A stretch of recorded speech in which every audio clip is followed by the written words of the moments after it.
Calgary real estate market has seen quite the run this year so far in 2024. I mean, we're a week and a half or so into July. You've probably seen lots of stats and numbers out there. We've seen sales drop. We've seen inventory climbing. But is it really something to be worried about? Is it something to be concerned about for those that own property in Calgary?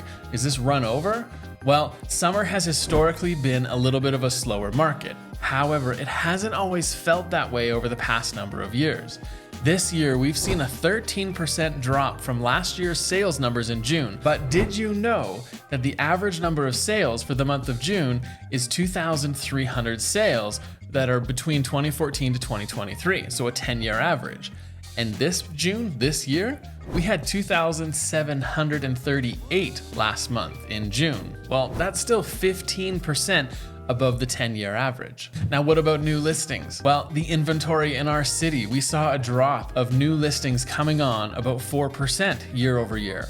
However, the 10-year average has been about 3,600 listings, and we had nearly 3,800, which was actually 5% higher, which is a good thing. More inventory coming to our market. Now, what about just inventory overall?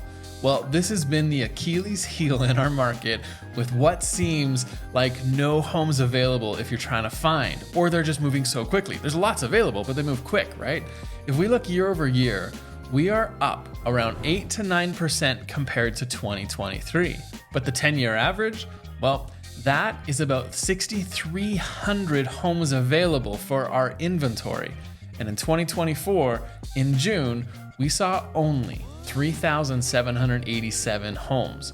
That's still 66% lower than the 10-year average that we've had. So what could this summer bring? Well, let's take a look at some charts because we want to look at specifically the Q2 and Q3 markets and what we kind of have seen over the past 10 years. So let's take a look at some of the stats on what has been happening in our marketplace.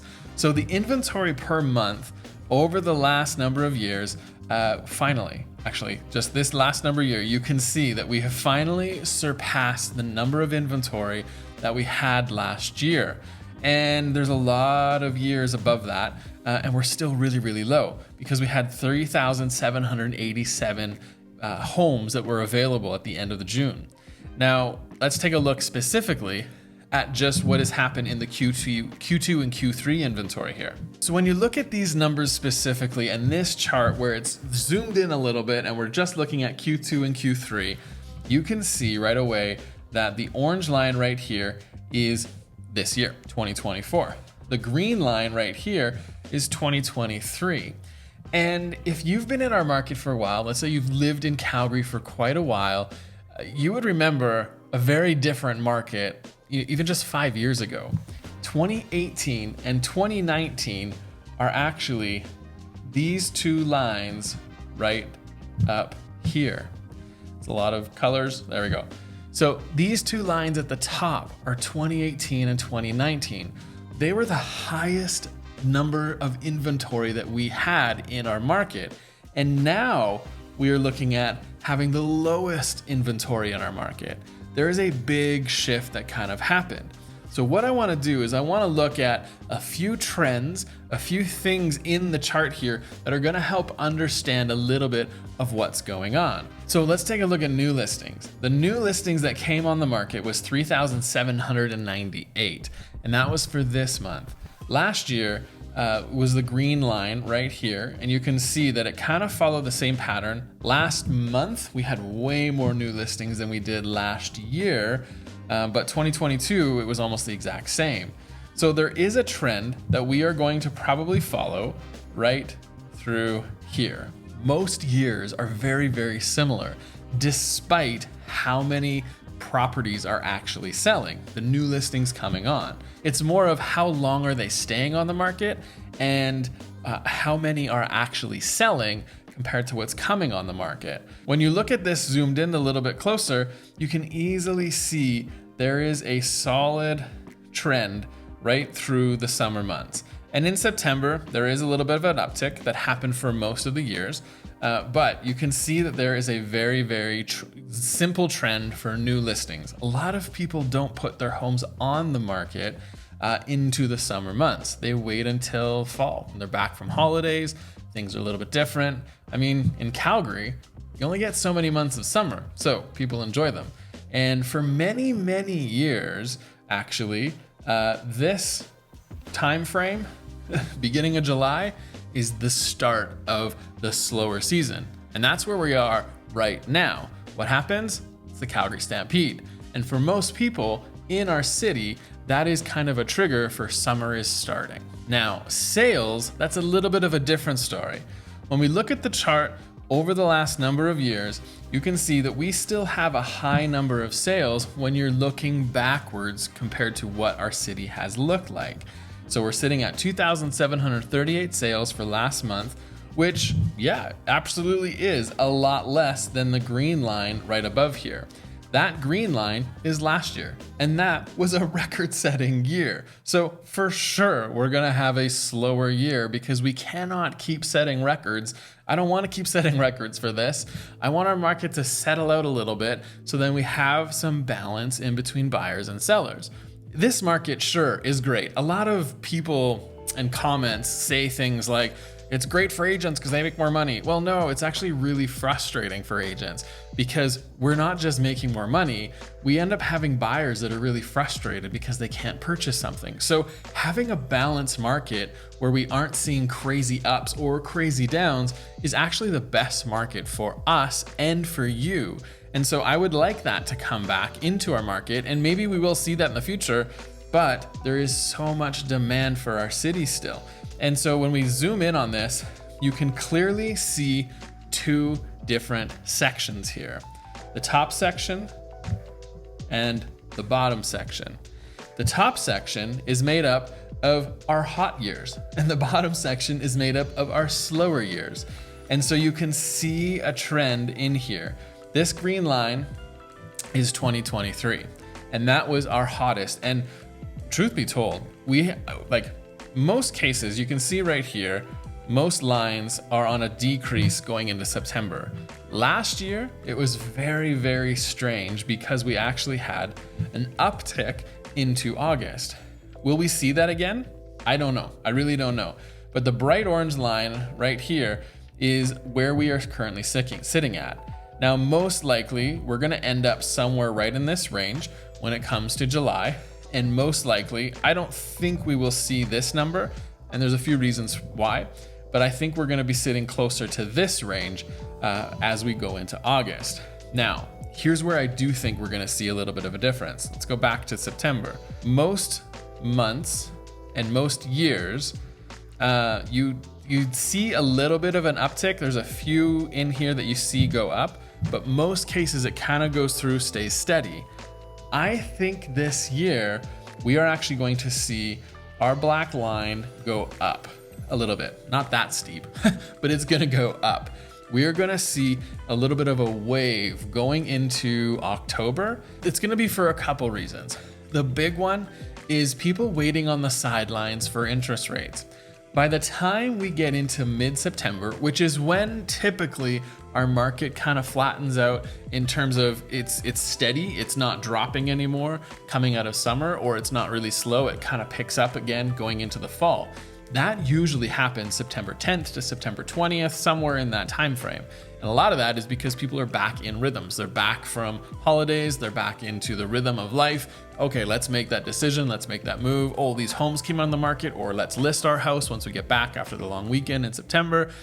But this year, those are all valid reasons, and that's gonna happen there. But this year, it's about the interest rates. It's a signal to our country and to our city that interest rates have dropped. And if we see at the end of July and the beginning of September, if we see interest rate drops at that time, we could be seeing 0.75 drops from what it was back in June from the first drop. Now, a lot of you are gonna go, interest rates don't mean anything. I agree. I completely agree. If you're on a fixed interest rate, it doesn't change anything for you. You're tied to the bond rate. Totally different story here in Canada. If you are on a variable interest rate, that's gonna make a big difference for you. But what it does is it's a signal to people, okay, all right, this market let's jump in again. Let's look at this, because there's going to be a lot of mortgage renewals. There's going to be a lot of things that are coming up that we have to really know that are happening. So if you watch the video from last week where I talk about the mortgage renewal crisis that's happening in Canada, I'll link it up here for you. But if you talk about that happening, there's a lot of people who are going to be walking into 2025 and in 26 and the end of this year that are all going to be renewing their mortgages, and interest rates are probably going to be coming down. And with that ties possible changes. They may not want to stay in the current home that they're in. They may want to make that change, and when their renewal happens, that could be the trigger to do so. So that, tied with interest rates making slow adjustments for those sitting on the sidelines, there's a lot of things and a lot of indicators that are pushing towards people making more changes as we go into the fall and into the spring of 2025. So if you watched this video that I posted a couple of weeks ago about our market shifting, you would have seen my analysis going in depth on the leading indicator that many agents and media outlets are not talking about, which is the average number of showings per listings, and how feet through the door is a huge indicator of what is to come for the resale market. Now, I want to update you on this indicator, where it's at for the last 30 days compared to mid-March to mid-April. So what I did is I put this chart together for you, and the blue line is indicating everything to do with the mid-March to mid-April. Red is all about July 8th backwards, because today is July 8th and I'm shooting on it. June 8th to July 8th, March 19th to April 18th. So that's the time frame we're looking at. And there are some pretty big changes when it comes to these price ranges. So if you have a home that is for sale and you're kind of sensing that things are changing a little bit, there's not as many showings, you're right. There's not as many showings happening.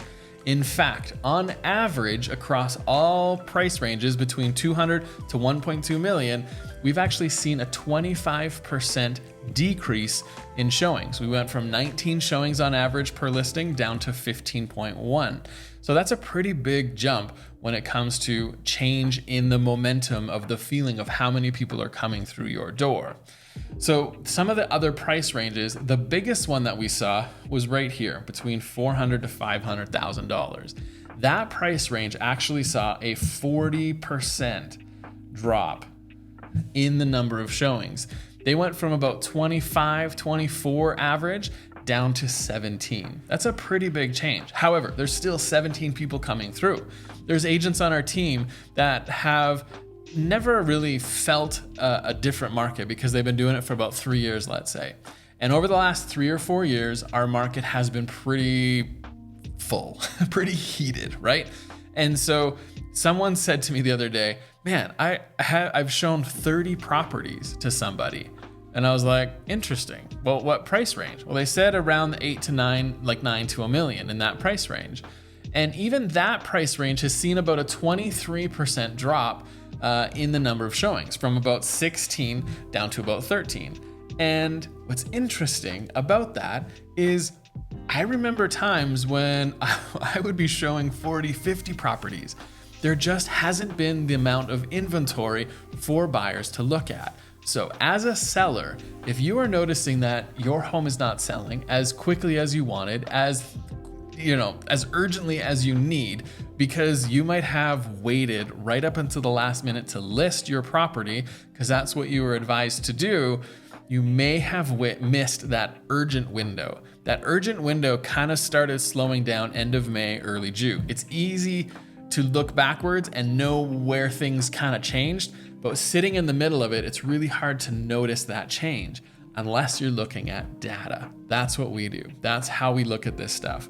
And so the biggest price range between 400 to 500 is a big drop in the number of showings, followed up by $300,000 to $400,000, which saw 33%. And I think the next one was about 500 to 600, which saw, that was 33%. All of this is very interesting. It's not gonna stay like this. Most likely we are gonna get back to a fuller market. We're gonna see some momentum. We're gonna see showings. But going into the fall, probably up until next spring, we're not gonna see the same urgency. Absolutely. Some places are gonna sell within hours. I guarantee it. They're gonna do all the right things. They're gonna prep it, they're gonna price it properly, they're gonna do everything that they need to, and they deserve it, and they're gonna get it. Others, if you're not going the lengths of impressing the buyers when they walk through your door, because now before, let's say on average, you had about 20 people that you were able to impress. Now you only have 15, and those 15 people have more options. So if you want to be chosen, you got to stand out, and that's staging. That's your pricing. That's your photos. That's your marketing. That's who you're partnered with. It's so many things tied into that, because now there's more options for less showings. And at the end of the day, you need to sell. So this is really great information. No one's talking about it. So I want you to use this, keep it, because I want to help you put yourself in the right position to be able to make the changes as you need to make them. And hey, if you need that second opinion, third opinion from our team on your property, we are here to help you with that.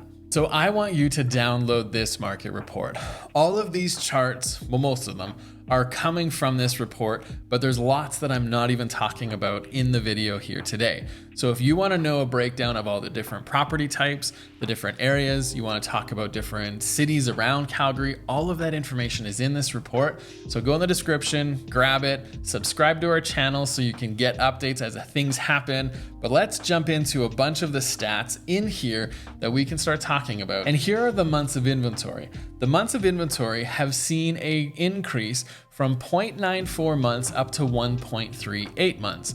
That's really not that big of a difference, a week or two increase. And so at the end of the day, we're still sitting in a seller's market. But going into the summer, seeing more inventory, more options is gonna be a good thing for those that are looking to buy. Now, if you are looking to buy and you are a local Calgary person that lives here and have been waiting for an opportunity, I really do believe this is it.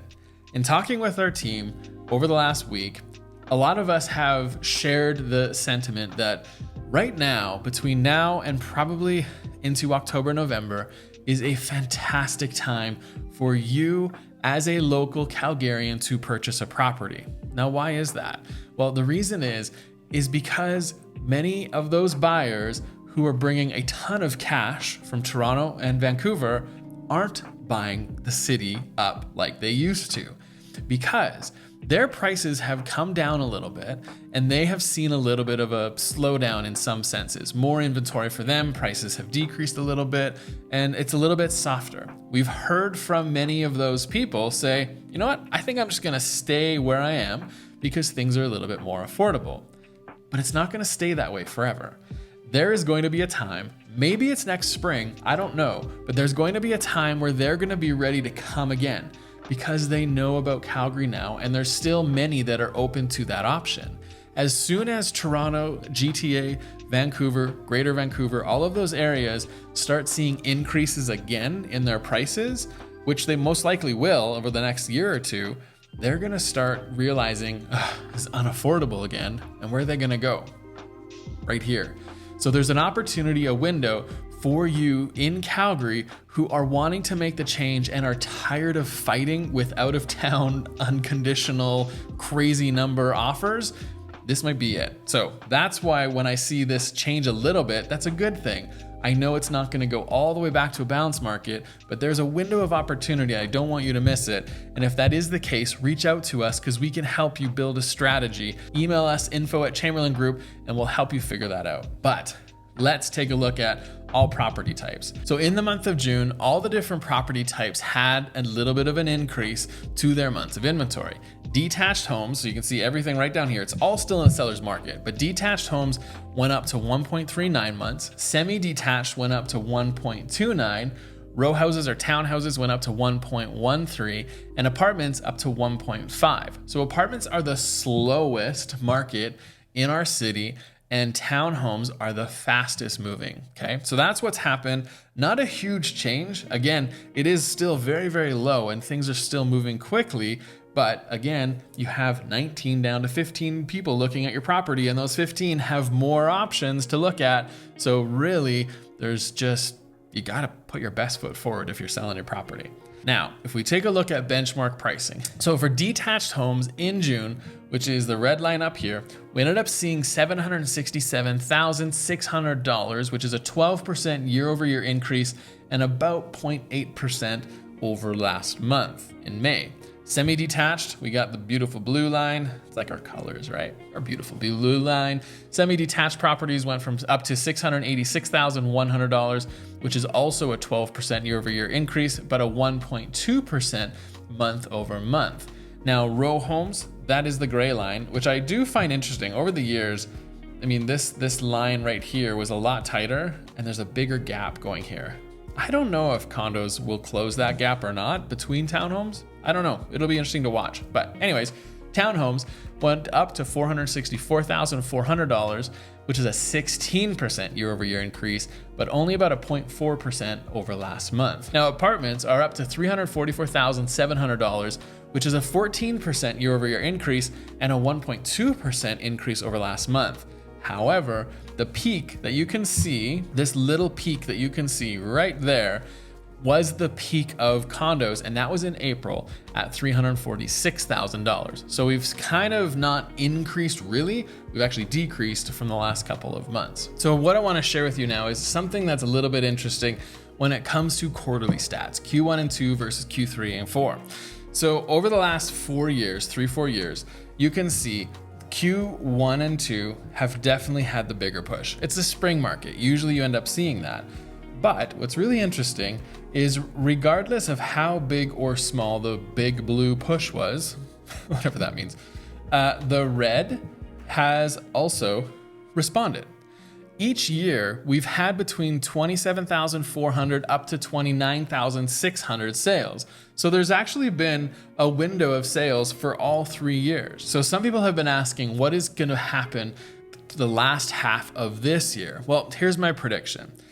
Based on this year, first thing I find interesting, even though we have a lot of headlines, a lot of agents talking about this 13% drop in sales, it's for sure it's true.